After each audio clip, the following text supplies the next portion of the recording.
Hai, selamat datang kembali di Bidanku Ibu Abi bersama saya, Dea Septira Maulia Anissa Zara Cantika Kebida-bida tidak terasa alam dunia. Di video kali ini kalian mungkin bisa lihat di belakang aku ini banyak barang-barang tuh jeng-jeng. Karena kali ini aku mau nyiapin tas persalinan. Jadi kalau kalian yang udah ngikutin aku dari beberapa waktu lalu mungkin tahu bahwa aku juga sekarang lagi hamil dan sekarang udah masuk trimester 3 dan mau mendekati HPL. Jadi sekarang aku mau nyiapin tas persalinan. Jadi sekalian aku buatin video aja nih. Siapa tahu kalian yang lagi mau menyambut persalinan, mau udah mendekati HPL, lagi nyari referensi juga harus bawa apa ke rumah sakit dan belum ada pengalaman, belum ada gambaran. Jadi aku buatin video ini ya.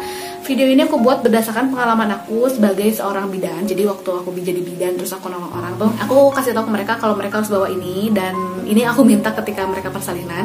Dan juga pengalaman aku sendiri sebagai seorang pasien. Jadi ketika aku melahirkan anakku yang pertama dulu, nah jadi yang dulu aku kurang ini.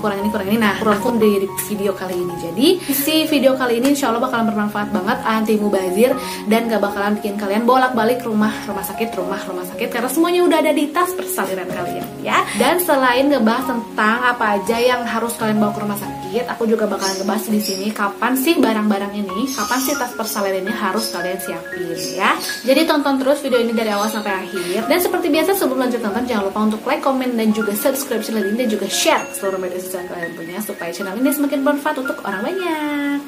Nah, jadi yang pertama kali aku mau bahas adalah kapan sih kita harus mulai nyiapin barang-barang ini, tas persalinan ini, dari mulai kapan disiapin. Nah, jadi aku selalu menyarankan untuk pasien-pasienku, untuk klien-klienku bahwa barang-barang itu mulai dicicil dari mulai usia kehamilan 4 bulanan atau 5 bulanan, atau mulai dari 20 weekan atau 24-25 week itu udah mulai disiapin. Nah, kenapa? Karena apalagi sekarang masa pandemi ya, mungkin bagi teman-teman yang pendapatannya menurun atau pendapatannya yang lagi nggak menuntut per bulannya, nah ini tuh bisa banget dicicil. Jadi jangan ditamblegin di pas mau akhir-akhir persalinan, supaya nggak kaget nanti ternyata banyak yang belum siap, banyak yang belum dibeli, uang yang nggak ada. Nah, jadi kalian bisa mulai nyicil dari usia kehamilan 4 bulan atau 5 bulanan ya. Dan jangan sekali-kali kalian nyiapin ini ketika mulai kontraksi. Jadi misalnya barang-barangnya udah siap nih, tapi belum dimasukin ke tas persalinan.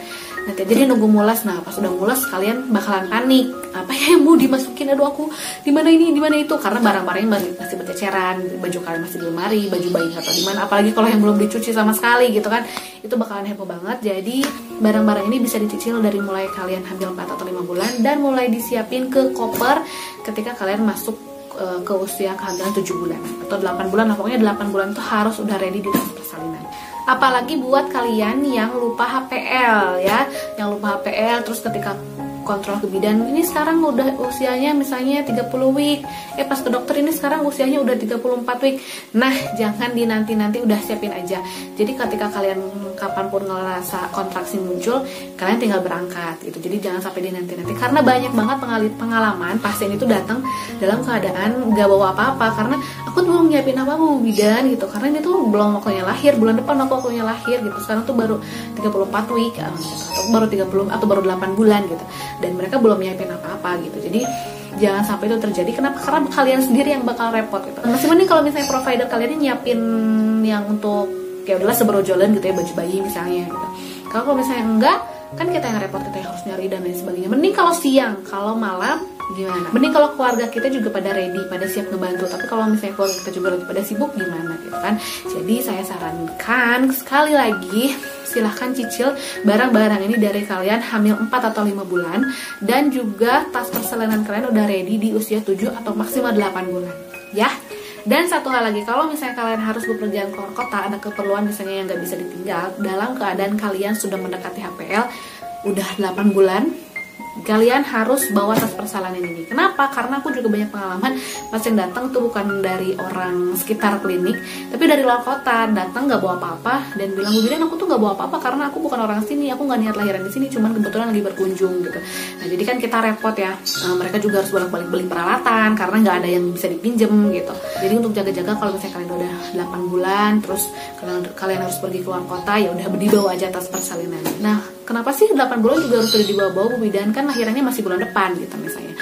Nah jadi kan kita nggak pernah tahu ya, lahiran itu kan ada istilah yang namanya lahir prematur dan lain sebagainya. Jadi bukannya kita mengharapkan yang jelek-jelek ya pada kehamilan dan persalinan kita, tapi kan yang namanya juga jaga. Jadi kita harus siap sedia dalam keadaan apapun seperti itu. Makanya mungkin kalau orang-orang dulu suka ada yang bilang pamali gitu ya, jangan nyiapin atau jangan beli barang dari hamil masih kecil, atau jangan nyiapin barang-barang dulu kalau masih kecil gitu, jangan beli peralatan dan lain sebagainya. Karena mungkin ya takutnya itu jadi doa maksudnya jadi doa yang jelek gitu untuk kehamilan kita. Padahal sebenarnya ya apapun yang terjadi kita harus siap sedia gitu, daripada kita riweuh sendiri, bingung sendiri, nggak bawa apa-apa. Jadi lebih baik disiapkan, karena apapun yang terjadi ya kita pasti mengharapkan yang baik-baik, tapi kita harus tetap siap sedia dalam keadaan apapun. Oke? Nah dari tadi aku nyinggung HPL ya, siapa tahu di antara kalian ada yang belum tahu apa itu HPL. Jadi aku terangin dulu ya, bahwa HPL itu adalah hari perkiraan lahir. Jadi kalau misalnya kita datang ke bidan nih atau ke dokter, biasanya kita bakalan dikasih tahu nih, kita tuh lahirannya perkiraannya tanggal berapa, bulan berapa. Nah jadi dan hari itu bertepatan dengan usia kehamilan kita yang 40 week. Sementara kita boleh lahiran itu dari 37 sampai 42 week. Jadi bayangin kalau misalnya kita tanggal persalinannya itu tanggal 1 Januari. Berarti dari 2 minggu sebelum tanggal 1 Januari itu kita udah boleh lahiran gitu. Jadi kebayangkan kita harus nyiapin alat-alat itu dari kapan? Dari 1 bulan sebelum HPL itu minimal. Jadi kalau misalnya perkiraan lahiran tanggal 1 Januari, dari 1 Desember tas persalinan itu maksimal itu harus sudah ready ya, kayak gitu. Nah sekarang kita langsung masuk ke apa saja yang harus dibawa ketika ke rumah sakit ya. Jadi si tas-tas itu tuh biasanya kalau aku lihat di konten-konten yang lain ya, kalau misalnya aku lihat di youtuber yang lain itu ada yang dipisah-pisah, tas ibu, tas ayah, tas anak. Nah kalau aku ribet tuh kalau digitu-gituin, orang kita pergi ke tempat yang sama, yang ngapain dipisah-pisah, nanti suami malah jinjang-jinjing riwah gitu kan. Jadi kalau aku lebih memilih untuk memasukkannya ke dalam satu koper aja, karena kebetulan aku juga punya satu koper yang besar yang biasa aku pakai kalau misalnya aku keluar kota, cukup untuk bertiga. Jadi aku masukin ke satu koper aja gitu. Tapi kalau misalnya kalian yang nggak punya koper, apalagi nggak punya koper yang besar, boleh kalian pisah-pisahin tuh tas ibu, tas ayah, tas baby. Jadi nanti kan kalau udah kita mau lahiran tuh kita di sana fokus ke mules ya, fokus ke instruksi provider atau instruksi bidan atau dokternya. Jadi biasanya nanti si bidan atau perawatnya atau dokternya minta ke keluarganya, minta ke keluarga kita atau ke suami kita gitu ya, ini mana, pernelnya mana, ini mana. Suami biar gak bingung, jadi dipisahin tuh tas ayah, tas ibu, tas baby. Atau kalian juga bisa mulai kasih tahu dia dari rumah, ini lo pernel, ini lo baju bayi, ini lo popok. Karena nggak sedikit suami-suami yang nggak tahu itu apa itu pernel, apa itu popok, apa itu baju bayi dan lain sebagainya. Itu banyak yang nggak tahu, jadi jangan sampai kayak gitu ya. Jadi kalau bisa pas belanja tuh kasih tahu ini tuh popok, ini tuh pernel, ini tuh baju bayi gitu. Jadi apalagi tas persalinannya, jadi harus dikasih tahu kalau ke para suami ya. Jadi nanti kalau misalnya para suami ditanya sama bidannya, ini mana sarung, samping, pernel, mereka udah tahu tasnya di mana gitu. Oke? Nah jadi sekarang aku bakalan sebutin dulu satu persatu apa aja barang-barang yang ada di tas ibu, tas ayah, dan tas baby. Habis itu aku baru bakalan susun secara ergonomis di tas persalinan. Nah kenapa sih harus secara ergonomis? Karena supaya gampang, nanti barang yang bakalan pertama kali dipakai tuh aku taruh paling atas, yang paling terakhir kira-kira bakalan dipakai tuh aku taruh paling bawah. Jadi nggak usah ribet nanti nyarinya. Apalagi kalau suami kan tahu sendiri kan, kalau suami kalau bawa barang langsung dijabel-jabel gitu ya, nanti berantakan. Jadi aku susun secara ergonomis biar gampang ya. Aku nyiapin ini untuk 3 hari. Kenapa? Karena ya persalinan itu kan ada yang persalinan normal, ada yang persalinan sesar gitu ya. Kalau misalnya normal kita sehari juga bisa pulang, kalau sesar ya bisa 3 hari. Tapi kan yang lahiran normal juga kadang-kadang ada yang bisa dirawat sampai 2-3 hari. Jadi ini untuk prepare aja, jadi aku saranin siapin untuk 3 hari. Apalagi aku ya, kalau aku pribadi kan karena sesar, jadi walaupun sekarang aku lagi nyiapin VBAC, tapi tetap aja aku harus prepare lagi kalau misalnya aku harus sesar lagi, dan aku harus ya paling minimal 3 hari di rumah sakit. Jadi aku siapin untuk 3. Jadi gini, aku mau sebutin dulu sekarang satu-satu. Nanti aku jelasin kenapa kita harus bawa itu, dan sekalian aku masukin ke koper, oke?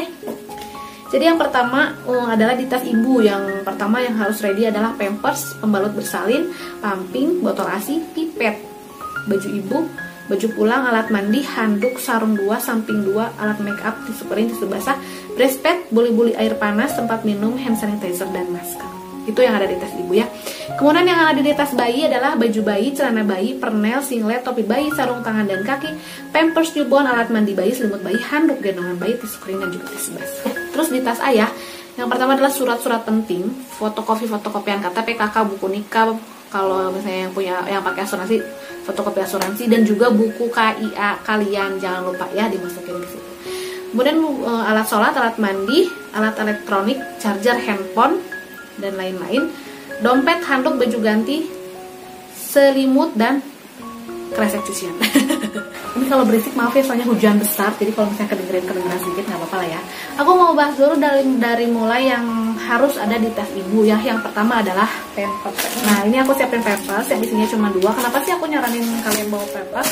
Karena pengalaman aku tuh kalau misalnya pun aku ngerujuk ke rumah sakit, yang walaupun itu rumah sakit besar, tapi mereka suka diminta, Bu, Pak siapin pampers ya. Kalau misalnya lahiran normal dipakai buat alas bokong, atau misalnya kalaupun misalnya lahirannya sesar, dipakai ketika sudah persalinan tentunya. Jadi walaupun misalnya nanti pakai kateter, kita pakai pampers lagi biasanya kalau misalnya takut bocor gitu kan kateternya.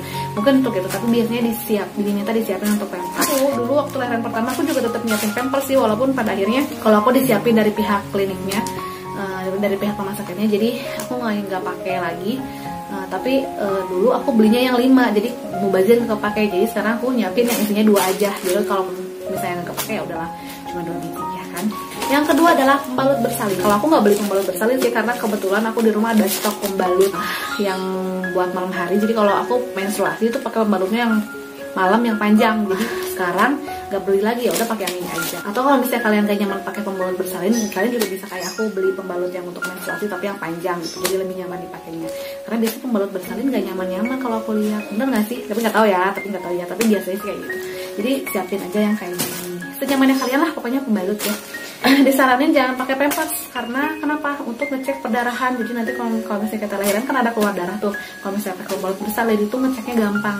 Jadi bidannya dokternya tahu kalau satu pembalut itu berapa mili sih cairan darah yang keluar ya. Kalau pakai pampers susah ngukurnya ya. Nah yang selanjutnya adalah aku bawa alat-alat pumping ya. Ini alat-alat pumping aku, ini udah aku sterilin. Dalamnya ada pumping, ada pipet, ada botol kaca. Aku juga bawa kantong ASI juga. Kenapa sih harus bawa pumping pada saat persalinan? Nanti mungkin aku akan bahas di videoku yang lain ya, di video yang khusus tentang menyusui. Oke, ini si alat pumpingnya juga aku pakai apa, dan alasannya kenapa juga aku bakalan review di video yang lain. Oke, yang penting aku bawa ini aja sekarang ya. Yang selanjutnya adalah baju ibu 3 pasang. Aku saranin kalian bawa baju yang menyerap keringat dan berkancing depan supaya gampang nanti kalau kalian menyusui ya. Pilih satu baju yang siap kalian buang. Jadi kalau misalnya kalian lahiran persalinan normal nanti terus kena darah atau kena kotor apapun, kalian males nyuci udah tinggal dibuang aja ya gitu. Terus baju pulang 1. Kalau yang pakai kerudungnya, jilbabnya, ciputnya, jarum pentulnya ya sekecil itu harus disiapin ya. Kemudian selanjutnya adalah sarung 2 samping 2. Jadi kalau misalnya yang lahiran normal ini bakalan kepake banget untuk alas kalian. Kalau misalnya yang lahiran sesar mah kalau misalnya bawa cukup 1 aja lah, sarung 1 samping 1. Kalau nggak sarung 2 boleh. Kalau nggak samping 2 juga boleh ya. Kemudian alat make up jangan lupa, karena nanti biar kita pulang nggak pucet-pucet banget gitu ya. Kemudian tisu kering, tisu basah, ini bisa dipakai untuk kita, bisa dipakai untuk baby juga nanti. Kemudian breast pad, kalau aku mah sediain breast pad ini aku pakai yang merek aku pakainya yang merek Mama Pet yang kayak gini. Jadi aku nggak bawa 1 dus gitu, jadi aku cuma bawa beberapa, takutnya nanti rembes atau gimana ya. Mudah-mudahan hasilnya banyak ya kan. Kalau kalian mau bawa merek lain boleh, kalau kalian mau bawa yang bisa dicuci juga boleh. Tapi kalau aku bawa yang, kalau untuk rumah sakit bawa yang gitu aja, yang tinggal dibuang aja ya. Kemudian buli-buli air panas. Nah ini penting, sebenarnya ini bisa jadi penting untuk beberapa orang, bisa jadi enggak juga ya. Tapi kalau buat aku si buli-buli air panas ini penting. Buli-buli air panas tuh kayak gimana sih? Sekarang tuh banyak banget modelnya ya, buli-buli air panas tuh yang cuman kayak kecil aja gini. Nanti aku munculin ya di sini ya model-modelnya. Tapi kalau aku lebih memilih buli-buli air panas yang zaman bahula. Apa ya ini namanya ya kalau disebutnya? Pokoknya ini yang buat ngompres gitu loh. Kenapa sih aku lebih memilih ini? Karena ini ukurannya besar banget. Jadi kalau misalnya kalian templokin di pinggang, di punggung, sini di belakang. Ini kalau misalnya kalian kontraksi, ini juga muat gitu. Kan kalau misalnya kita kontraksi kan suka pegel gitu ya. Nah ini bisa dipakai buat ngompres, buat relaksasi. Kayak murah lagi harganya, yang zaman dulu ini cuma 30 ribuan kalau nggak salah. Kalau misalnya kalian merasa ini tidak perlu, ya sudah tidak perlu dibawa ya. Lanjut, tempat minum. Jadi supaya nggak riweuh kalau misalnya haus, nyetok aja dulu, nanti kalau misalnya orang bisa beli ya. Kemudian aku bawa hand sanitizer sama masker ya, pastilah ini kan sekarang lagi masa pandemi ya, jadi aku masukin ke tempat kayak gini sama hand sanitizer. Nah itu tadi apa yang harus ada di tas ibu, dan sekarang aku mau bahas apa aja yang harus ada di tas baby. Jadi yang pertama adalah aku bawa baju bayi, celana bayi. Jadi kan kita tadi nyetoknya untuk 3 hari ya, jadi kan 1 hari itu bayangin ganti bajunya 2 kan, pagi sama sore gitu. Jadi bawa baju minimal 6 pasang, tapi kalau aku bawa baju bayinya 8, celana bayinya 8, karena takutnya kalau bayi kan gumoh atau apa gitu ya, jadi aku bawa lebih banyak aja. Kemudian aku bawa perner 4, singletnya aku bawa 8 biji, topi bayinya 1, sarung tangan dan kakinya aku bawa 2. Kemudian aku bawa pampers newborn, alat mandi bayi, selimut bayinya 1, handuknya 1, gendongan bayi, disekorin susu basah tadi sama, bisa sekalian sama punya ibu ya. Nah kalau untuk di tas ayah, ini yang penting banget adalah aku nyaranin kalian untuk misahin ini surat-surat penting. Jadi kalian bisa masukin di tas kecil kayak gini kayak aku, atau kalian bisa masukin ke map atau apapun. Jadi isinya adalah berkas-berkas yang isinya mungkin adalah buku PAIA dan berkas-berkas fotokopian kayak KTP, KK atau apapun, pokoknya apalagi kalau kalian yang pakai asuransi itu bisa dimasukin ke mulut. Jadi dari mulai 7-8 bulan, kalaupun kalian ganti-ganti tas, tapi tetap satu map ini, satu tas kecil ini yang kalian pindahin, jadi nggak berceceran, jadi nggak kebakaran kelupaan gitu. Jadi dari 8 bulan ini udah ready, apalagi buat kalian yang pakai asuransi ya, jadi jangan sampai nanti pas daftar belum ada ini, belum ada itu, jadi biar udah ready. Alat sholat, karena apalagi sana masa pandemi ya, nggak disediain alat sholat biasanya, jadi bawa alat sholat sendiri. Kemudian alat mandi. Nah untuk alat mandi aku bawa di tas kecil lagi, jadi aku pindahin lagi ke tas kecil kayak gini. Nah ini di dalamnya tuh kayak gini, ada 3 tempat. Jadi ini untuk alat mandi baby, ini untuk alat mandi aku sama suami, dan ini adalah alat lenong aku alias alat makeup aku. Jadi nanti kayaknya ini belum diisi ya, karena kan kalau alat makeup aku nggak banyak, jadi nanti kalau misalnya udah mau berangkat jadi aku masuk ke sini aja. Tapi aku tulis nih di note kayak gini, salah ini mah kata banget, di note kayak gini. Jadi nanti kalau misalnya aku berangkat kan kita nggak mungkin bawa semua alat lenong ya, mau mungkin ke rumah sakit bawa eyeshadow gitu ya, bawa highlighter gitu kan, pasti barang-barang kami yang cuma bedak paling gitu aja. Jadi aku tulis di sini, jadi nanti tinggal aku masukin aja.